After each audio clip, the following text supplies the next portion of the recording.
Ini doa yang dipanjatkan Desi Ratnasari saat umroh kali ini, bukan soal jodoh.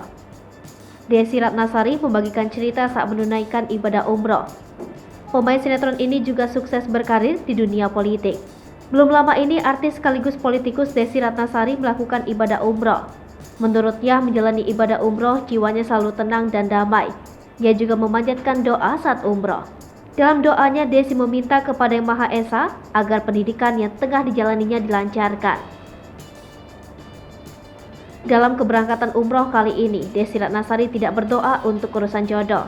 Wanita kelahiran 1973 ini mengaku telah mendoakan hal tersebut pada umroh sebelumnya. Lebih lanjut, Desi Ratnasari menegaskan bahwa dirinya saat ini tidak memiliki kekasih. Menurutnya, di usianya saat ini bukanlah hal tepat memikirkan pacaran. Apalagi dirinya saat ini sibuk. Ia ingin memiliki suami yang pengertian soal kesibukannya.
Hai pemirsa Sri Popo TV, jangan lupa komen, like, dan subscribe, serta tonton terus berita-berita terupdate lainnya ya.